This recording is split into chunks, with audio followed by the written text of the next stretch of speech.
41व्या महाराष्ट्र केसरी कुस्ती स्पर्धेत जळगावच्या विजय चौधरी यानं बाजी मारली। या स्पर्धेत यशस्वी ठरण्यासाठी तो 3 वर्ष झटत होता। अखेर त्यानं विजयश्री खेचून आणली।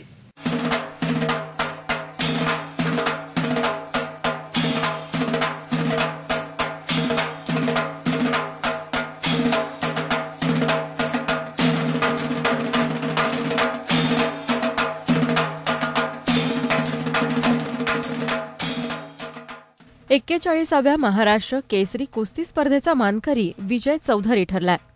वाड्यापार क्रीडा संकुलातील पैलवान छबू लांडगे क्रीडानगरीत संपन्न झालेल्या स्पर्धेच्या वेळी जळगावच्या विजय चौधरीनं पुणे जिल्ह्याच्या सचिन येलबारवर मात करत महाराष्ट्र केसरीची गदा पटकावली आहे। विजय चौधरीनं 4-3 अशी एका गुणाच्या फरकानं सचिन येलबारवर मात केली आहे।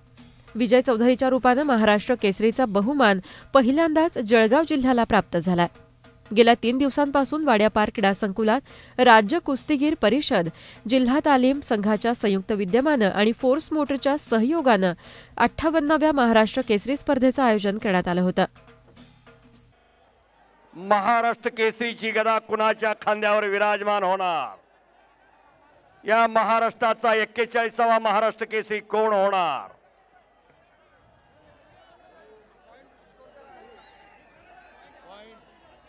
जनसागराचा महासागर झालेला आहे।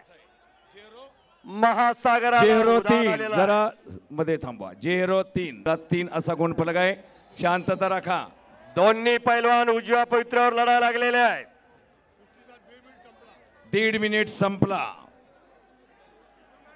पहिल्या फेरीमधील 1.5 मिनिट संपले। फोटोग्राफर टपलेले आहेत तो क्षण टिपण्यासाठी। पत्रकारांनी लेखण्या सरसावलेल्या आहेत। 1.5 मिनिट संपलेला आहे। उद्याच्या फ्रंट पानावर बातमी येणार। या महाराष्ट्राचा चालू सालचा महाराष्ट्र केसरी कोण? एकेरी पटाला लागला विजय चौधरी।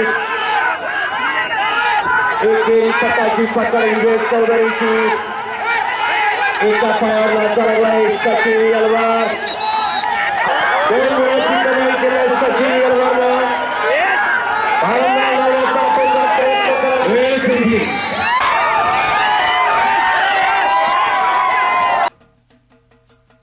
राज्यभरातून कुस्तीगीर आणि लाल मातीतील या मर्दानी खेळाचं आकर्षण असणाऱ्या कुस्ती शौकीनांची तोबा गर्दी वाड्यापार क्रीडा संकुलात उसळली होती। गादी गटातून सचिन येलबर तर माती गटातून विजय चौधरी हे दोघे महाराष्ट्र केसरीसाठी अंतिम फेरीमध्ये दाखल झाले होते। विजय चौधरी हा जळगाव जिल्ह्यातील चाळीसगाव इथला रहिवासी आहे, तर सचिन येलबर हा पुणे जिल्ह्यातील आहे।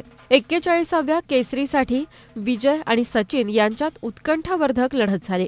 प्रेक्षकांना चितपत लढत अपेक्षित होती, मात्र गुणाच्या फरकावर विजय चौधरी जिंकलाय। विजयी झालेल्या विजय चौधरीस पालकमंत्री राम शिंदे, बबनराव पाचपुते, जिल्हा तालीम संघाचे वैभव लांडगे, कुस्तीगीर परिषदेचे बाळासाहेब लांडगे यांच्या हस्ते मानाची चांदीची गदा देण्यात आली। ब्युरो रिपोर्ट, जीवन न्यूज, महानगराची लाईफलाईन, अहमदनगर।